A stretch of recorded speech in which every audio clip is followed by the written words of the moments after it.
નમસ્કાર નમસ્કાર નમસ્કાર વિદ્યાર્થી મિત્રો, સ્વાગત છે આપનું યુથ વિદ્યાકુલ ની અંદર. ચલો ચલો ચલો ચલો ફટાફટ બધા મિત્રો જોડાઈ જાઓ. આજના વિડીયો ની અંદર ધોરણ 11 માં અર્થશાસ્ત્ર વિષયના ચેપ્ટર 1 થી 5 ના આઈએમપી પ્રશ્નો છે હું તમને આપવા જઈ રહ્યો છું. અને આજે મિત્રો વિભાગ સી માં જે પ્રથમ સામયિક પરીક્ષામાં જે સવાલ પૂછાવાના છે એની ફટાફટ રૂપરેખા તમને આપવાનો છું. અને એની અંદર કયા કયા સવાલ છે એ તમને પરીક્ષામાં પૂછાઈ શકવાની પૂરેપૂરી શક્યતા ધરાવે છે એ હું પણ તમને જરા કહેવાનું છું. તો છેક સુધી જોડાયેલા રહેજો.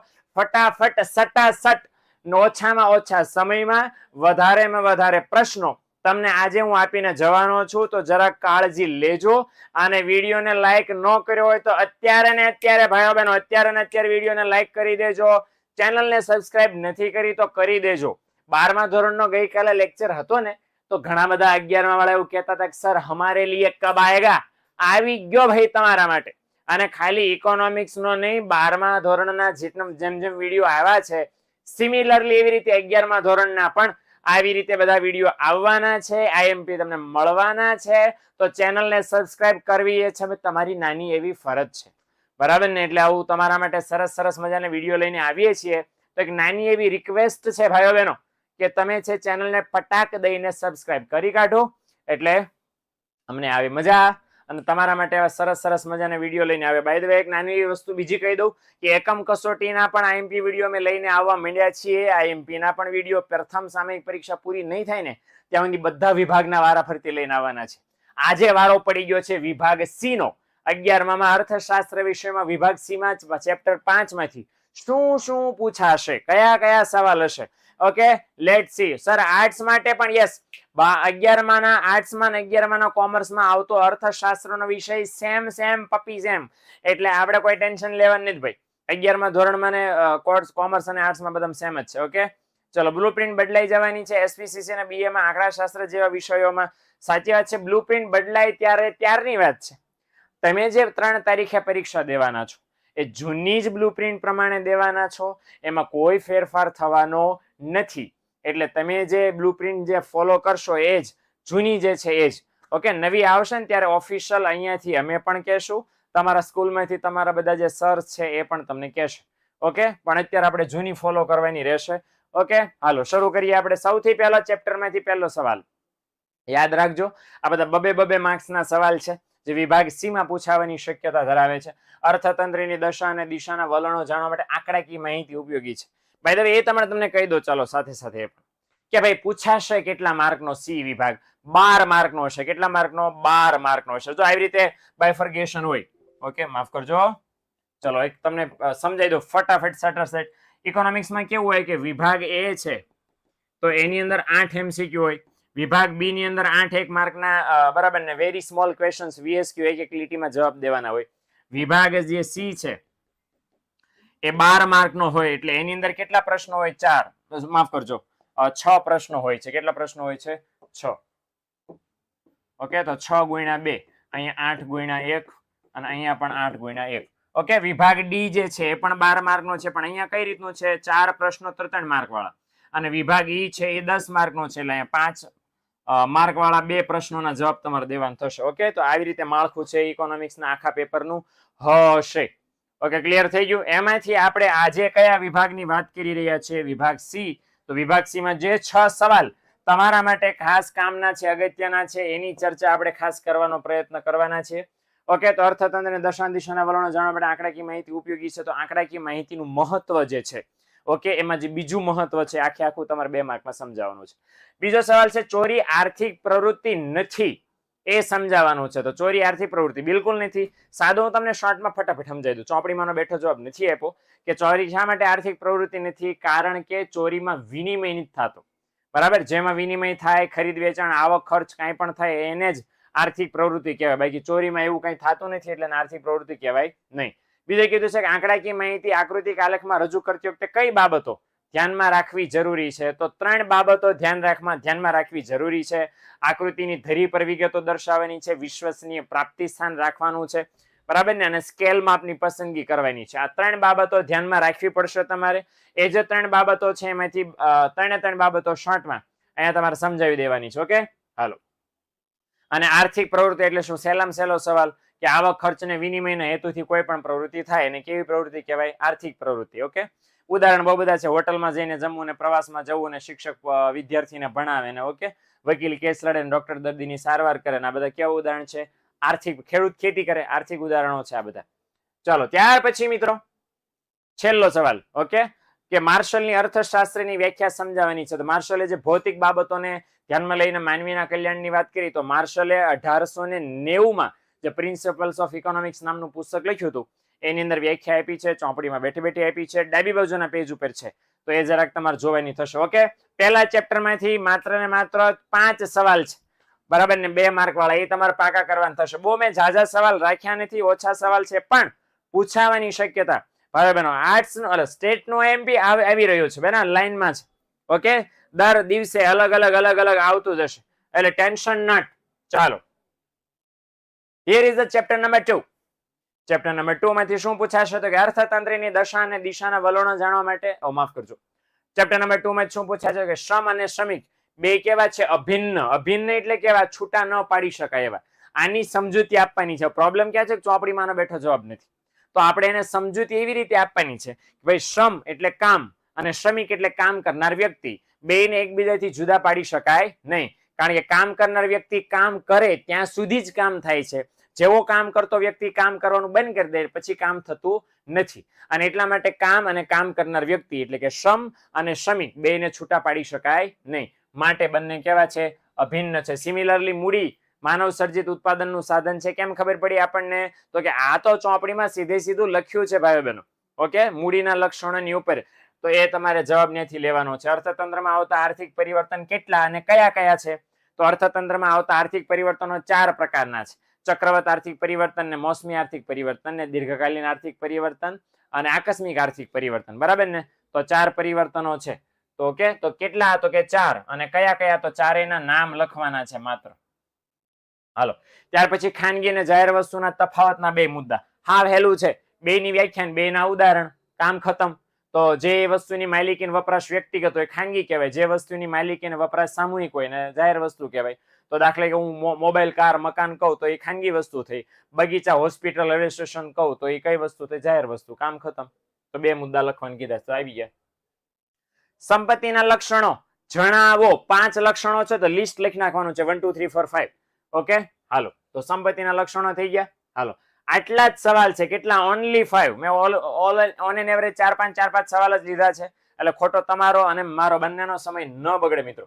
Okay, hello, chapter number 3. Chapter number 3 માં શું કરવાનું છે? ચેપ્ટર નંબર 3 છે એની અંદર છે અવેજી અસર એટલે શું એ આપણે સમજાવવાનું છે. અવેજી અસર અને આવક અસર નામની 2 અસર છે. માંગનો નિયમ જેવો પૂરો થાય એટલે તરત તો અવેજી અસર ને આવક અસર છે એની અહીંયા આપણે વાત ખાસ સમજાવવાની છે. તો અવેજી અસર એટલે શું? કે મૂળ વસ્તુ બીજી એક અવેજી વસ્તુ સાથે જોડાયેલી હોય. હવે અવેજી વસ્તુની કિંમતમાં કાંઈ પણ ફેરફાર થાય તો એના કારણે મૂળ વસ્તુની માંગમાં ફેરફાર થાય છે. હવે આજે મૂળ વસ્તુની માંગમાં ફેરફાર થાય એને કેવી અસર કહેવાય છે? અવેજી અસર. ઉદાહરણ સાથે સાદું પેન્ટ અને જીન્સનું પેન્ટ એવું છે, તમે સરળતાથી સમજાવી શકો છો. ઓકે, હાલો, માંગનો નિયમ આપણને આગળ આપ્યો છે. માંગના નિયમમાં કઈ ધારણા કરવાની છે? તો જે માંગનો નિયમ આપ્યો છે એની અંદર ધારણાઓ 4 જેટલી છે.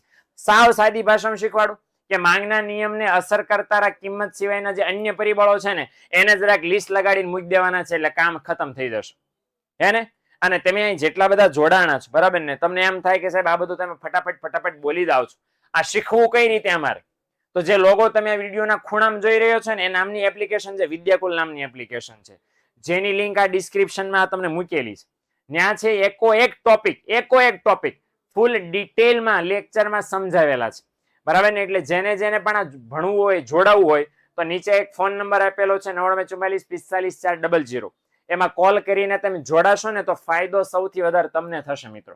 હે ને? એટલે આ બાબતનું ધ્યાન રાખીને. બાય ધ વે, ખાલી આ એક વિષયના આઈએમપી આપણે નથી લાવવાના, બધા જ વિષયના આઈએમપી લઈને આવવાના છે. 9, 10, 11, 12 બધા ધોરણના બધા વિષયના. કોને લગતા? પ્રથમ સામયિક પરીક્ષાને લગતા. એટલે તમારી પ્રથમ સામયિક પરીક્ષાની તૈયારી બહુ સરસ મજાની જાય. આ વસ્તુનું ધ્યાન રાખીને તમે જોડાયેલા રહેજો અને બાકીના પણ મિત્રોને જોડવાનો પ્રયત્ન કરજો. ફાયદો કોને જ ભાઈ આમાં? તમને, કારણ કે એક્ઝામ તમારે દેવાની છે તો ફાયદો તમને થવાનો છે ફોર શ્યોર. ઓકે, ચાલો.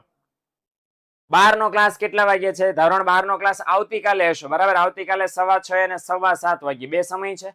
એમાં ખાસ તમે રોજે રોજ યુટ્યુબ ની મુલાકાત લેતા રહેશો તો તમને જાણકારી મળી જશે. ઓકે, ચાલો. પછી આ રહ્યા આઈએમપી છે ચેપ્ટર નંબર 3 ના. ઓકે, તો ચેપ્ટર નંબર 3 માંથી પણ આ 5 આઈએમપીઓ છે. અવેજી અસરથી લઈ અને માંગનો નિયમ સમજાવવાનો, માંગનો વિધેય, સંપૂર્ણ મૂલ્ય, સાપેક્ષ માંગ, કિંમત અને માંગ વચ્ચે શા માટે વ્યસ્ત સંબંધ છે. ઓકે, તો આ બધા શોર્ટમાં સમજાવવાના છે. સર, તમે ડિપ્લોમા એન્જિનિયરિંગનો વિડીયો મૂક્યો છે? ને બિલકુલ નહીં, ડિપ્લોમા એન્જિનિયરિંગનો વિડીયો નથી, પણ આપણે આ યુટ્યુબ ચેનલ જે વિદ્યાકુલ ગુજરાતી છે યુટ્યુબ ચેનલ, આ અત્યારે જેમાં તમે જોઈ રહ્યા છો, એમાં બીવોક નામનો કોર્સ કઈ રીતે કરી શકાય અને એના શું શું ફાયદા છે એનો વિડીયો મેં મૂક્યો છે, તો એ જરાક જોઈ લેજો. ઓકે, એવા કોઈ પણ વિડીયો કે જે તમને ફાયદાકારક છે એ બધા મૂકેલા છે. હળવે જોશો ને, ઇવન તમને મોટિવેશનની જરૂર પડે તો ટોપર્સના ઇન્ટરવ્યુ મૂકેલા છે, તો એ પણ જો તો તમને એ મજા આવશે, બરાબર ને? અને આ બીજું તમને કહી દો, 3 તારીખે એક્ઝામ છે. આજે 9, 11 તારીખ તો થઈ ગઈ છે, એટલે 20 દિવસ તમારી પાસે છે. ઓછા સવાલ એટલા માટે રાખ્યા છે કે 20 દિવસમાં જાજુ કવર નહીં થાય, એટલે આ તમે પાકા કરી નાખશો તો તમારી ઘણી બધી હેલ્પ તમે કરી શકશો. ઓકે, ચલો. સર, ફર્સ્ટ એક્ઝામમાં કેટલા ચેપ્ટર હશે? ઇકોનોમિક્સમાં ફર્સ્ટ એક્ઝામમાં 5 ચેપ્ટર હશે. છતાંય મારી સલાહ એવી છે કે તમારી શાળામાં જે શિક્ષક ભણાવે છે એમને ખાસ પૂછો કે સર, આપણી સ્કૂલમાં જે પરીક્ષા લેવાની છે એમાં ઇકોનોમિક્સમાં કેટલા ચેપ્ટર છે. ઘણી વાર અમુક સ્કૂલ વાળા 6 ચેપ્ટર રાખે, અમુક સ્કૂલ વાળા 4 રાખે, પણ ગુજરાત સરકારના નિયમ પ્રમાણે કેટલા ચેપ્ટર છે? 5. Okay, hello. Chapter number 4. Chapter number 4 માં શું છે? અલભ્ય વસ્તુને પુરવઠાનો અપવાદ સાથી ગણી શકો. તો પુરવઠાના નિયમના જે અપવાદો 2 છે એમાંનો એક અપવાદ આપણે અહીંયા સમજાવવાનો છે. ઓકે, હાલો. ત્યાર પછી એટલે ઇન શોર્ટ ચેપ્ટર નંબર 4 માંથી 4 જ આઈએમપી સવાલ છે. ઓકે, એકદમ ઓછા. ઓકે, એટલે આ વસ્તુ ખાસ ધ્યાનમાં લેવાની. ચલો, આમાંથી કેટલા માર્ક્સ નું પૂછાશે? જેટલું પાકું કરશો એટલું. ઓકે, તમારી ઓફિસ કઈ જગ્યાએ છે? ભાઈ, અમારી ઓફિસ સુરત ની અંદર છે. ઓકે, સર, બધા સબ્જેક્ટના એમપી આવશે? શ્યોર, સાર્થક આવશે, પણ એના માટે તમારે શું કામ કરવું પડશે? એના માટે તમારે છેક સુધી જોડાયેલા રહેવું પડશે અને જેટલા મિત્રો છે ને લાવવા પડશે. કારણ કે બરાબર ને, અમારા માટે તો અમારા કમાણી કઈ છે? તમારી લાઇક્સ. તમે જે સબસ્ક્રિપ્શન આપો છો, એ સબસ્ક્રાઇબ કરો છો ચેનલને, એ અમારી મોટી કમાણી છે, મોટી ખુશી છે. ઓકે, તો જો એ કરીશો તો અમે જેટલું તમે માંગશો એટલું બધું તમને પ્રોવાઈડ કરશો ફોર શ્યોર. ઓકે, તમારા માટે બેઠા છીએ, તમારા માટે કામ કરીએ છીએ.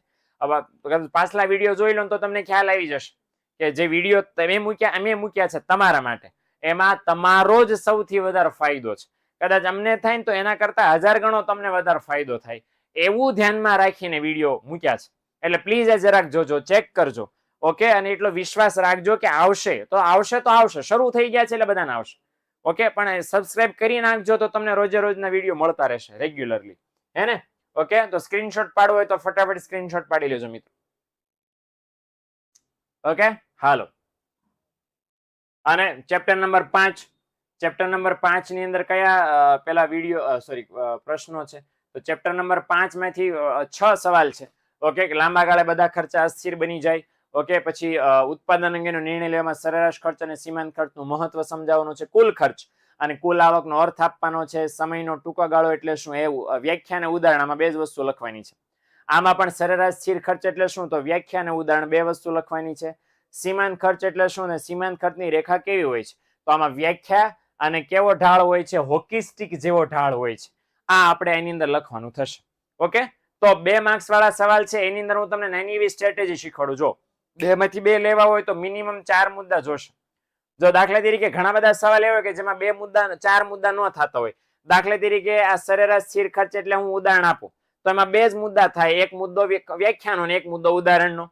સિમિલરલી સીમાંત ખર્ચમાં સીમાંત ખર્ચની રેખામાં એવું થાય કે 1 માર્ક છે ખર્ચ એટલે શું એનો, ને 1 માર્ક છે કેવી હોય રેખા, હોકી સ્ટિક જેવી એનો.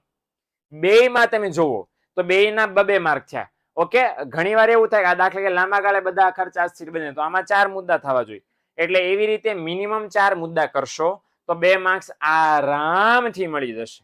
પણ એના માટે મહેનત કરવી પડશે, આ પાકું કરવું પડશે. ટાઈમ ટેબલ બનાવો, એ પ્રમાણે અમલમાં મૂકો. ટાઈમ ટેબલ વાળો એક સરસ મજાનો વિડીયો ઓલરેડી અવેલેબલ છે જ, પણ છતાં એક નવો વિડીયો તમારા માટે લઈને આવવાનો છું. તો એ પ્રમાણે પણ તમે જોશો તો તમને બહુ બધો ફાયદો થઈ જશે.